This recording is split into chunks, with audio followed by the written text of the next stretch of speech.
বিশ্বনাথ জিলাৰ চিকিৎসালয় কৰ্তৃপক্ষৰ বিৰুদ্ধে ময়মতালিৰ অভিযোগ উঠিছে। এই দৃশ্য বিশ্বনাথ জিলা চিকিৎসালয়ৰ। চিকিৎসালয়খনত আছে আল্ট্ৰাছনোগ্ৰাফিৰ এটা কোঠা।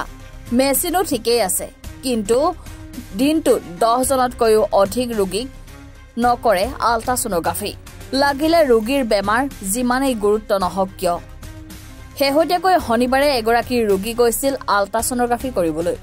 ৰোগীগৰাকী উপস্থিত হৈ আল্ট্ৰাছনোগ্ৰাফি কৰিবলৈ বিচৰাত পুনৰ চিকিৎসালয়ৰ কৰ্মচাৰীয়ে কলে আজি নহব, কিয়নো আজিৰ দিনটোত 10 জন ৰোগীক ইতিমধ্যে আল্ট্ৰাছনোগ্ৰাফি কৰা হল।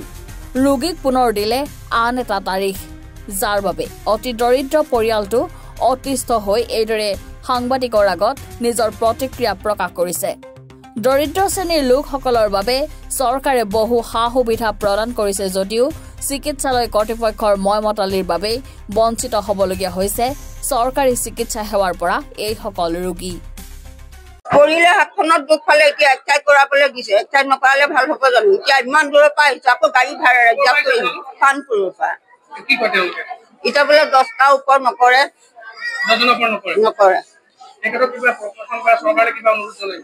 নাজানো, কিন্তু বাইদেৱে কৈ থকাহে শুনিছো মই। বয়স 80 বছৰমান হৈছে, কানপুৰৰ পৰা। বাইদেউ কোৱাহে শুনিছো 10টা ওপৰত নকৰে বুলি। মই পৰহি দিনাখন আহিছো দেখুৱাবলৈ, তাৰপিছত মই আল্ট্ৰাচাউণ্ড কৰিব দিছিলে, এক্সৰে কৰিব দিছিলে। তাৰপিছত মোৰ দেৰি হোৱা দেখি মই আহিলো। আহোঁতে তেতিয়া ক'লে বোলে আমি 10টা পেচেণ্টৰ ওপৰত বোলে আমি নকৰোঁ, এক্সৰে কি আল্ট্ৰাচাউণ্ড নকৰোঁ বুলি ক'লে। তেতিয়া 10টা পেচেণ্টৰ ওপৰত নকৰে। মই সুধিলো কিয় নকৰে? তাৰপৰা কৈছে বোলে না আমি 10টা পেচেণ্টৰ ওপৰত নকৰোঁ। বোলে ঠিকে আছে, আজি নকৰে যদি মই গুচি যাওঁ। তাৰপৰা ক'লে বোলে আপুনি সোমবাৰে আহিব, আপোনাক প্ৰথমতে কৰি দিম বুলি ক'লে। আজি মই আহিছো 9:30 বজাত। তেতিয়া আহি পেলাই মই যেতিয়া গৈছো তেতিয়া কৈছে বোলে নাই বোলে 10টা পেচেণ্টৰ ওপৰত নকৰে।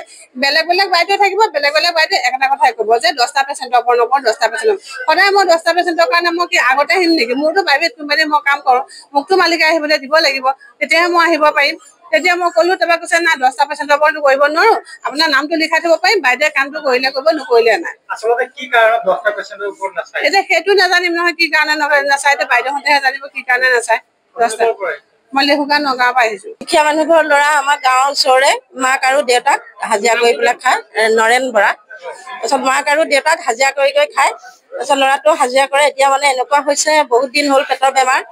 তাৰপিছত পইচা পাতিও নাই ছাৰ চিকিৎসা কৰিবলৈ। এতিয়া আমিয়ে লৈ আহিছো, গাঁৱৰ 2-3জনী মানুহে লৈ আহিছো। এতিয়া আল্ট্ৰাচাউণ্ড কৰিবলৈ কৈ বোলে 10খনৰ ওপৰত কৰিব নোৱাৰো, মাত্ৰ 10টাহে পাৰিম।